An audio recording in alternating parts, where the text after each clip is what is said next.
किसी महान लेखक ने कहा है दोस्तों, a woman is a beautiful creature of God. नमस्कार दोस्तों, आप सबका स्वागत है मेरे YouTube चैनल पे। और आज का थंबनेल देखकर आप समझ गए होंगे कि आज मैं किस विषय पर बात करने वाली हूँ। तो जी हाँ, आज हम बात करेंगे औरतों को दिए गए संवैधानिक अधिकार के बारे में। अलग अलग जगहों पर महिलाओं के साथ उन्हें उत्पीड़ित किया जाता है और जानकारी के अभाव में उनको उत्पीड़न सहना पड़ता है, लेकिन अब ऐसा नहीं होगा। कई पहल किए हैं YouTube में भी, कई यूट्यूबर ने, बड़े यूट्यूबर्स ने, और बताया है सबको, महिलाओं को खास कर उनके अधिकार के बारे में। तो मैं भी इस पहल से पीछे नहीं रहना चाहती। मैं चाहती हूँ आप सब जितनी भी महिलाएं हैं ये वीडियो पूरा देखें और पूरी सुने, ताकि आपको भी आपके संवैधानिक अधिकार के बारे में जानकारी हो। तो चलिए सबसे पहले हम जानते हैं और शुरुआत करते हैं गोपनीयता का अधिकार। आपराधिक प्रक्रिया संहिता की धारा 164 के तहत बलात्कार की शिकार महिला जिला मजिस्ट्रेट के सामने अपना बयान दर्ज करवा सकती है, और जब तक मामले की सुनवाई चल रही हो तो वहां किसी और व्यक्ति को उपस्थित होने की आवश्यकता नहीं है। वैकल्पिक रूप से वह एक ऐसे सुविधाजनक स्थान पर केवल एक पुलिस या फिर महिला कांस्टेबल के साथ बयान रिकॉर्ड करवा सकती है। जी हाँ, जो भीड़ भरा ना हो और जहां किसी चौथे व्यक्ति के बयान को सुनने की आशंका ना हो। पुलिस अधिकारियों के लिए एक महिला की निजता को बनाए रखना जरूरी है। यह भी जरूरी है कि बलात्कार पीड़िता का नाम और पहचान सार्वजनिक ना हो। आईपीसी धारा 228A के अनुसार पीड़ित महिला को अधिकार है कि वो अपनी पहचान और खुद से जुड़ी जानकारियों को गुप्त रख सके। अगर कोई इसका उल्लंघन करता है तो उसे जुर्माना भी देना पड़ सकता है, या फिर उसको 2 साल तक की सजा या कारावास हो सकती है। जी हाँ, अब आगे बढ़ते हैं। आईपीसी धारा 294 के तहत 294 के तहत यदि कोई किसी सार्वजनिक स्थान पर कोई अश्लील हरकत करेगा, गाना गाएगा या कोई ऐसा कार्य करेगा जिसमें अश्लीलता हो, तो वो इस धारा के तहत आरोपी बनाया जा सकता है। शिकायत होने पर पुलिस इसका मामला दर्ज कर सकती है। और हम आपको बता दें कि ये जमानती धारा है। दोष सिद्ध होने पर आरोपी को 3 माह का कारावास या जुर्माना या दोनों ही दंड के रूप में भुगतना पड़ सकता है। आगे बढ़ते हैं आईपीसी धारा 312 और 315 की ओर। आईपीसी की धारा 312 से लेकर 315 में बताया गया है कि यदि किसी भी गर्भवती महिला का उसकी मर्जी के बिना गर्भपात किया जाता है तो यह अपराध होगा और इसमें सजा देने का प्रावधान भी है। तो यदि ऐसा गर्भपात मां की जान को बचाने के आशय से किया जाता है तो यह कार्य अपराध की श्रेणी में नहीं आता। आईपीसी की धारा 406, यदि कोई भी महिला किसी को अपना सामान, गहने आदि कुछ भी रखने के लिए देती है और उसे वापस नहीं मिलता तो इसके लिए कानून में प्रावधान है। जी हाँ, आईपीसी का सहारा लेते हुए महिला अपनी शिकायत दर्ज करवा सकती है और इसमें अपराधी पाए गए व्यक्ति को 3 साल तक का कारावास या जुर्माना भी भुगतना पड़ सकता है। अगली धारा जो है, आप ध्यान से सुनें, क्योंकि इस तरीके के केस प्रायः हर दिन बड़ी संख्या में दर्ज किए जाते हैं, तो ये बहुत जरूरी है कि आपको इसकी जानकारी हो। तो बात कर रहे हैं हम आईपीसी सेक्शन 493 यानी धारा 493।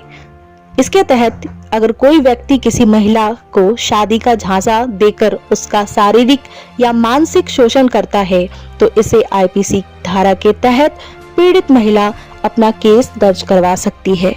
अगर आरोप साबित होते हैं तो उस व्यक्ति को 10 वर्ष तक का कारावास का दंड दिया जा सकता है और साथ ही वह आर्थिक दंड के लिए भी उत्तरदायी होगा।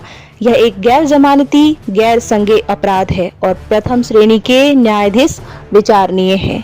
यह अपराध समझौता करने योग्य बिल्कुल नहीं है।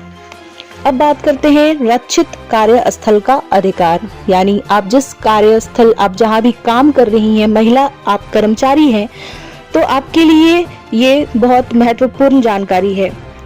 अधिक से अधिक महिलाओं के सार्वजनिक क्षेत्र में, जैसे कि हम देख रहे हैं, सक्रिय रूप से भाग लेने के लिए प्रोत्साहित करने हेतु यह सबसे अधिक और प्रासंगिक कानूनों में से एक है।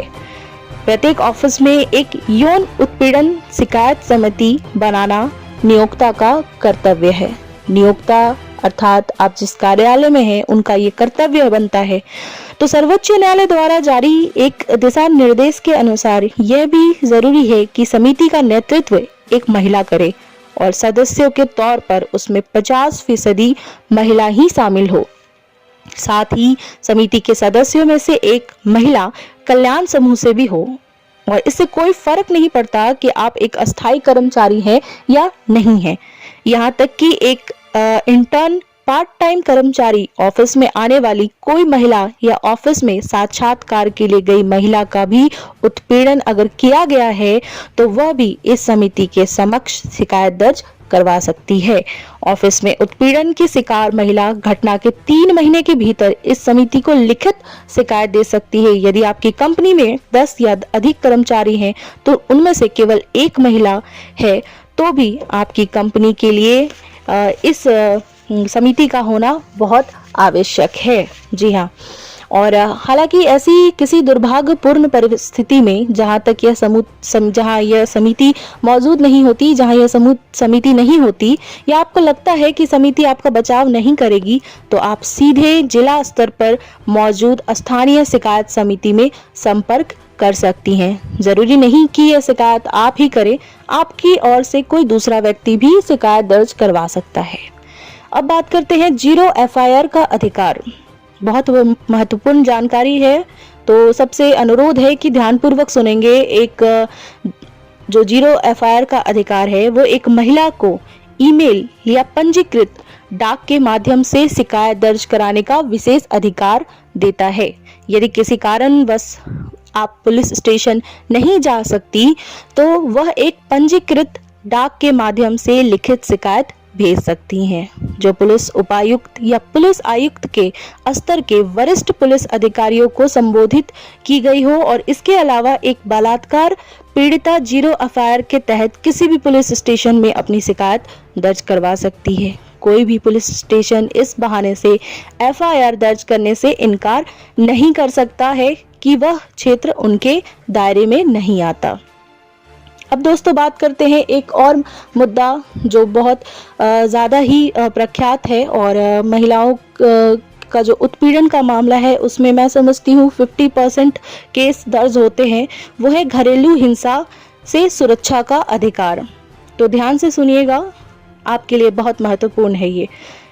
शादी नहीं टूटना चाहिए, यह विचार हम भारतीय महिलाओं के जहन में इतना जड़े जमा चुका है कि वे अक्सर बिना आवाज़ उठाए घरेलू हिंसा झेलते रहते हैं, हम सब। लेकिन आईपीसी की धारा 498A दहेज संबंधित हत्या की निंदा करती है, और इसके अलावा दहेज अधिनियम 1961 की धारा 3 और 4 में न केवल दहेज लेने बल्कि दहेज मांगने के लिए भी दंड का प्रावधान है। इस धारा के तहत एक बार इस पर दर्ज की गई एफआईआर इसे गैर जमानती अपराध बना देती है। शारीरिक, मौखिक, आर्थिक, यौन संबंधी या अन्य किसी प्रकार का दुर्व्यवहार धारा 498A के तहत आता है। और आईपीसी की धारा के अलावा घरेलू हिंसा से महिलाओं का संरक्षण अधिनियम 2005 भी महिलाओं को उचित स्वास्थ्य देखभाल और कानूनी मदद, परामर्श और आश्रय गृह संबंधित मामलों में मदद करता है। अगला जो अधिकार है वो है डिजिटल दुनिया से जुड़ा हुआ। डिजिटल दुनिया यानी सोशल साइट्स और भी कई तरीके के साइट्स जहां हम रहते हैं, फ्रेंड्स बनाते हैं, दोस्त बनाते हैं, बातें करते हैं, कई परिचित अपरिचित लोग जुड़ते हैं। ऐसे में ये बहुत ज़रूरी हो जाता है कि आपकी सुरक्षा के बारे में आपको पता हो। तो ध्यान से सुनिएगा, इंटरनेट पर सुरक्षा का अधिकार। सूचना प्रौद्योगिकी अधिनियम की धारा 67 और 66E बिना किसी भी व्यक्ति की अनुमति के उसके निजी क्षणों की तस्वीर को खींचने, प्रकाशित करने या प्रसारित करने को निषेध करती है। और आपराधिक कानून अधिनियम 2013 के तहत 354 सी के तहत किसी महिला की निजी तस्वीर को बिना अनुमति के खींचना या साझा करना अपराध माना जाता है।